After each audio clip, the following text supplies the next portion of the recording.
Queridos irmãos, graça e paz de Jesus Cristo. Bom poder estar aqui novamente para compartilhar algo da Palavra de Deus aos nossos corações. Nessa ocasião, eu gostaria de ler o texto que se encontra no segundo livro das Crônicas, capítulo de número 29, que nos diz: Ezequias tornou-se rei com 25 anos de idade e governou 29 anos em Jerusalém. Sua mãe chamava-se Abia, filha de Zacarias. Ele viveu da maneira como Yahvé, o Senhor, aprova, tal como procedera o rei Davi, seu predecessor.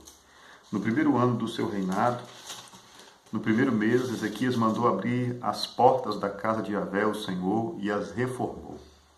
Trouxe os sacerdotes e os levitas, reunindo-os na praça oriental, e os exortou, dizendo: Escutai-me, ó levitas, santificai-vos nesse momento e consagrai o templo do Senhor, Deus de vossos pais, e limpai toda a impureza do santo lugar. Porquanto nossos antepassados foram infiéis e praticaram o que é mal diante de Yahvé, o Senhor nosso Deus. Eles o desprezaram, desviando o rosto da habitação do Eterno, e deram-lhe as costas. Chegaram a fechar as portas do pórtico, o vestíbulo, e apagaram as lâmpadas. Não queimaram incenso sagrado, nem apresentaram holocausto no santuário em devoção ao Deus de Israel. Por esta razão veio grande ira da parte de Yahvé sobre Judá e Jerusalém, e todo o povo foi transformado em motivo de horror, desespero e zombaria, como vós o estáis contemplando com os próprios olhos. Porque nossos pais caíram à espada, e por isso nossos filhos, filhas e mulheres estão presos, vivendo como escravos. Tenho, pois, agora em meu coração o firme desejo de estabelecer uma aliança com Yahvé, o Senhor Deus de Israel, para que o fogo do seu juízo e de sua ira se afastem de sobre todos nós. Portanto, filhos meus, não sejais negligentes, pois Yahvé, o Senhor, vos escolheu para servirdes em sua presença e para serdes seus ministros e exalarem santo perfume de seus incensários diante dele. Então os seguintes levitas puseram-se a trabalhar imediatamente dentre os descendentes de Coate, Maate, filho de Amassai, e Joel, filho de Azarias, dos descendentes de Merari, Quis, filho de Abde, e Azarias, filho de Jealelel, dos descendentes de Gerson, Joá, filho de Zima, e Éden, filho de Joá, dos descendentes de Elisafã, Sinri e Jeuel, dos descendentes de Asaf, Zacarias e Matanias, dos descendentes de Emã, Jeuel e Simei, dos descendentes de Gedutum, Semaías e Uziel. Havendo, pois, reunido e consagrado seus parentes, os levitas partiram para os trabalhos de purificação da casa de Yahvé, de acordo com as ordens expressas do rei, em obediência à palavra do Senhor. Os sacerdotes também entraram na parte inferior do templo do Senhor para o purificarem, e levaram para o pátio da casa de Yahvé toda a impureza que encontraram nas dependências do templo do Senhor. E os levitas a pegaram e a levaram para depositar no vale de Cedron. Começaram a consagração no primeiro dia do primeiro mês, e no 8º dia chegaram ao pórtico de Yahvé. Durante mais 8 dias consagraram a casa de Yahvé, o templo do Senhor, propriamente dito, terminando tudo no 16º dia.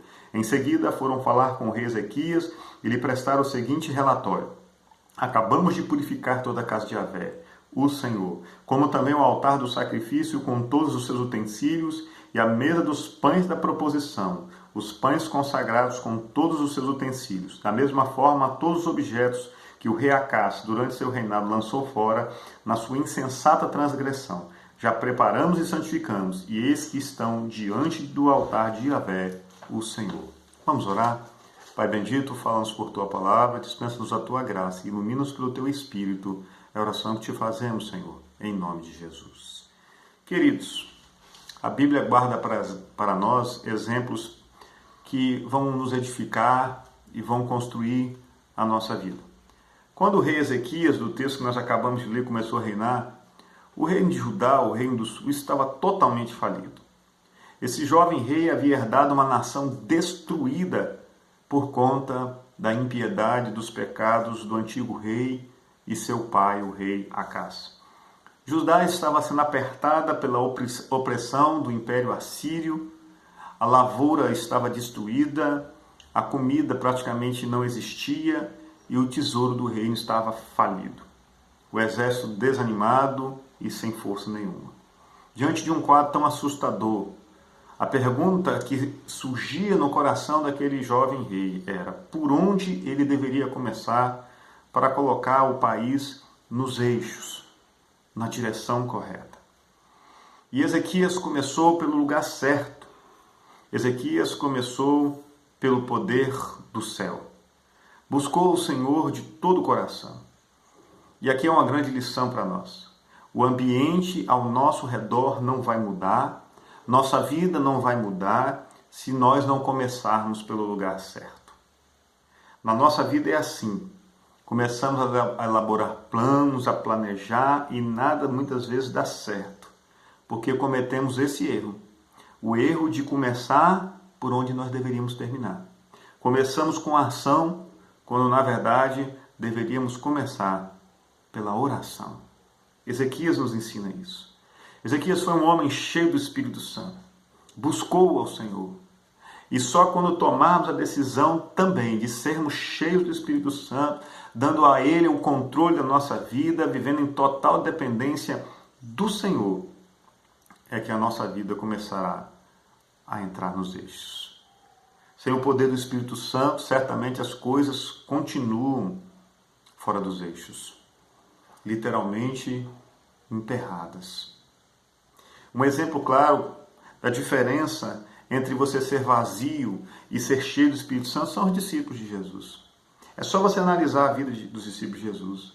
Antes de eles receberem o Espírito Santo lá em Pentecostes, eles viviam disputando posições, viviam disputando poder no reino de Deus, mas depois que aqueles homens foram cheios do Espírito Santo, em vez de disputas em projetos de ordem pessoal, eles passaram a dar as suas próprias vidas em favor do reino de Deus. É assim que deve ser. Talvez sua vida hoje esteja na mesma situação de Judá, quando Ezequias começou a reinar naquele lugar. Um verdadeiro estado de isolação, de desânimo, de desesperança. A pergunta que eu lhe faço é: você gostaria de começar a colocar a sua vida também nos eixos? Você gostaria? Então, busque ao Senhor de todo o coração. Seja cheio do Espírito Santo. E siga os passos que Ezequias deu em sua caminhada com o Senhor.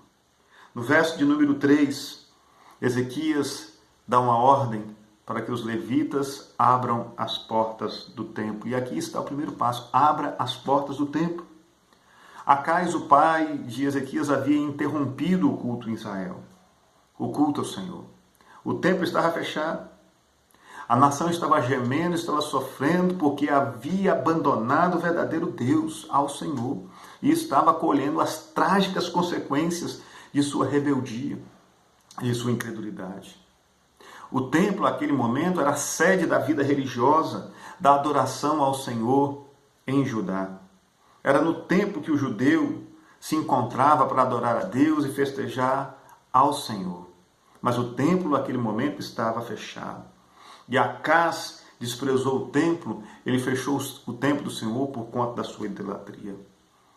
A Bíblia vai nos trazer uma verdade. Hoje, este templo, o templo do Senhor, somos nós. Paulo vai trazer essa verdade na primeira carta aos Coríntios, no capítulo 6, verso 19. Nós somos o templo do Espírito Santo. Não sabeis vós que sois o templo do Espírito Santo, diz Paulo. Nós somos esse templo. A Bíblia declara isso. E muita gente hoje está com a vida desarrumada, bagunçada, porque a semelhança do que acontecia em Judá lá atrás, também está e continua com as portas fechadas para o Senhor. Assim como não houve lugar para Jesus quando ele estava a nascer, as portas foram fechadas ali em Belém. Muita gente continua fechando as portas ao Senhor. E estão fechadas pelos mesmos motivos que Acais fechou as portas do templo naquela época. Acais fechou as portas do templo por conta da sua idolatria. E muita gente hoje está com as portas fechadas por conta da idolatria. Deixa eu lhe dizer algo. Tudo que ocupa o lugar de Deus em nosso coração é um ídolo. Tudo que nos impede de estarmos na presença do Pai, na presença de Deus, é idolatria. Muita gente hoje anda distante demais, ocupada demais com diversos ídolos. E por isso o templo continua fechado, as portas continuam fechadas. Ídolo é aquilo, tudo aquilo que conquista a nossa devoção. E a melhor forma de nós sabermos se algo tornou-se um ídolo em nossa vida é analisando e mensurando quanto do nosso tempo, do nosso pensamento são gastos com aquilo. O quanto você pensa sobre algo vai determinar se aquilo é um ídolo para você. Abrir as portas do templo exigiu por parte dos levitas, dos sacerdotes, um trabalho de restauração. Isso significa que para colocar a vida nos eixos, é preciso que nós busquemos restaurar algumas coisas. A devoção, a piedade, a espiritualidade. É preciso disposição para conserto com o Senhor, para voltar às primeiras obras, abandonar os velhos ídolos e dedicar-se total e unicamente ao Senhor. Você está disposto a fazer esse tipo de conserto? A buscar o Senhor de coração, a abrir as portas da sua vida, que é o templo do Espírito Santo para Deus? Ou as portas ainda estão fechadas? Para que a vida entre nos eixos, as portas do seu coração, da sua alma, precisam estar abertas para o Senhor. A sua vida precisa ser uma sede de adoração, um verdadeiro templo ao Senhor. Mas lá no verso 5, percebeu-se claramente uma expressão imperativa por parte do rei: tirai do santuário a imundícia. Aqui há um segundo passo para colocar a vida em ordem. É preciso remover toda a imundícia. A ordem de Ezequias foi clara: tirai do santuário a imundícia. O templo do Senhor havia se tornado um depósito sujo de ídolos. Ezequias colocou e entulhou lá os seus ídolos, os seus falsos deuses. E no verso 16 nós vemos os levitas trazendo os ídolos para fora, para serem expulsos do templo. Remover a imundícia significa tirar da vida tudo aquilo que nos contamina, tudo aquilo que tem ocupado o espaço do Espírito Santo, o espaço nesse tempo que é a nossa vida do Espírito Santo, que tem rivalizado e que produz a ira de Deus. O templo, ele não deve ser bonito apenas por fora. Ele precisa, e necessariamente ele precisa, ser bonito, ser belo, ser limpo por dentro. Muita gente hoje ostenta uma falsa espiritualidade como a dos fariseus. Jesus chamou-os de sepulcros caiados. Essa expressão de Jesus era um ataque à religiosidade externa, à aparência religiosa dos fariseus. Dizia ele com essas palavras que os fariseus tinham uma bela aparência externa, mas com muita sujeira escondida por dentro, debaixo do tapete. Esse tipo de estratégia até pode enganar um homem. O homem se engana com o que é exterior, mas ele nunca enganará Deus. Nunca. Porque Deus tudo vê, tudo conhece. Deus nos conhece. E lá no verso 17 você percebe que foram necessários 16 dias no trabalho de purificação, de limpeza do templo. Eu aprendo uma coisa aqui. Eu aprendo que não é possível se colocar toda a sujeira para fora da vida em um só momento.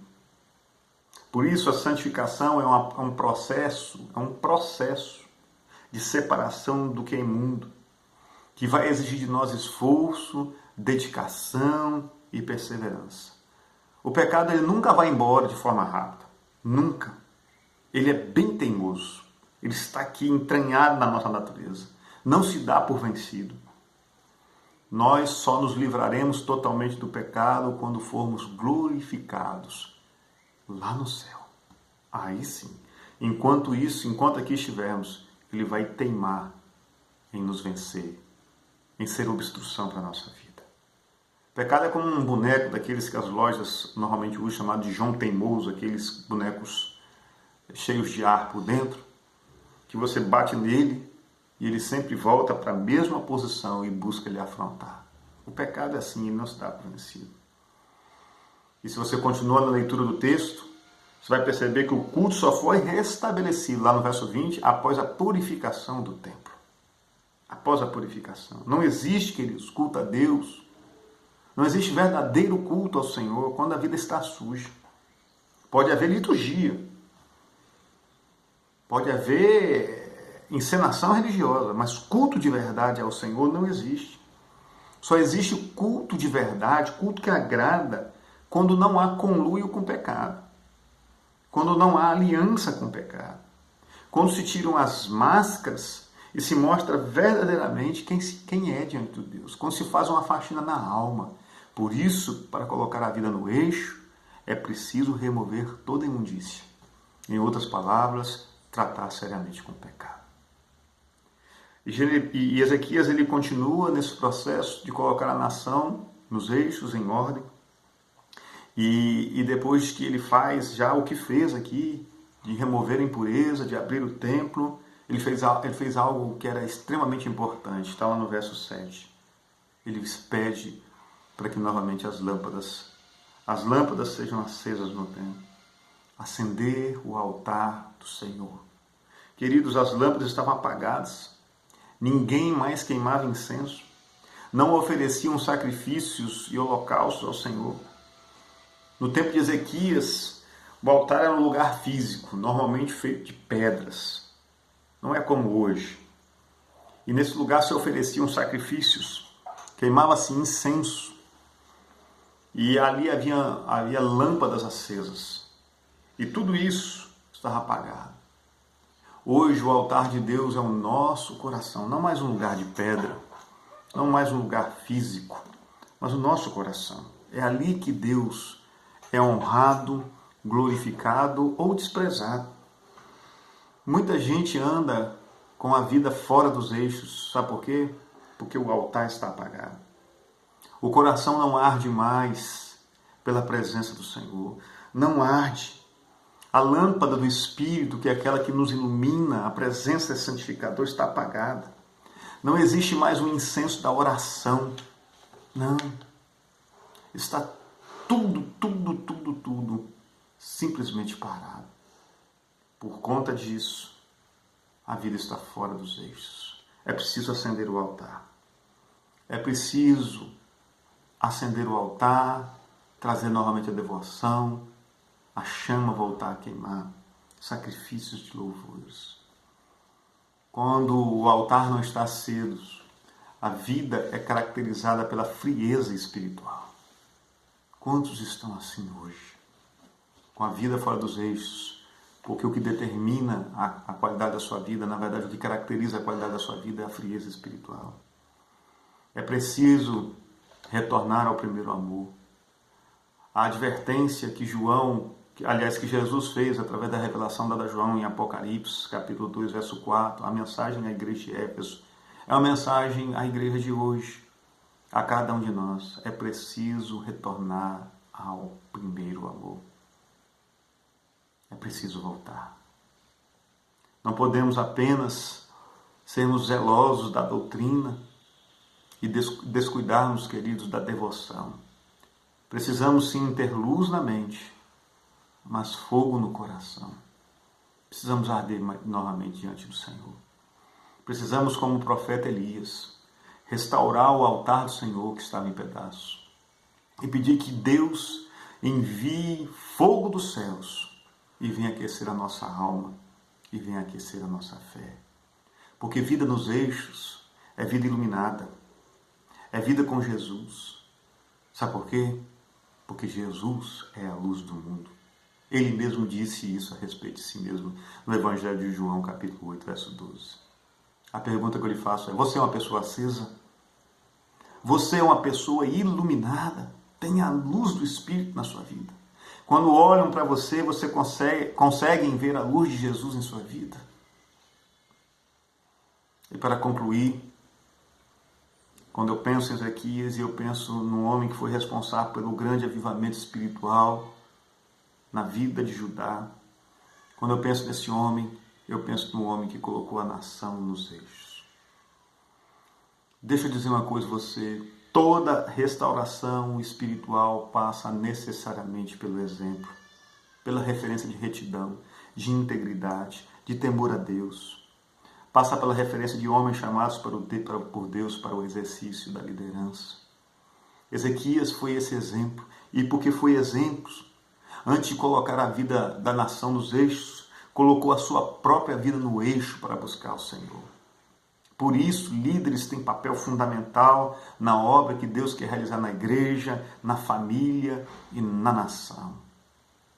Mas, antes de colocar a sua família, seus negócios e seus planos no eixo, coloque a sua vida diante do Senhor. Comece por onde deve começar. Talvez você pense assim, mas eu não sou líder de nada. Certamente você é líder para alguém, na sua casa, no seu trabalho, na sua vizinhança, para alguém. Alguém está olhando para você. Muitas vezes colocamos esse encargo nas costas dos outros, das autoridades, dos líderes espirituais. Mas a verdade é que se quisermos que as coisas comecem a mudar, por exemplo, no nosso país, essa mudança tem que começar em nós, em cada um de nós. Sejamos como Ezequias, um exemplo de retidão e integridade, que levou outros a adorarem ao Senhor e colocou toda aquela nação nos eixos novamente. Coloque a sua vida nos eixos, diante do Senhor.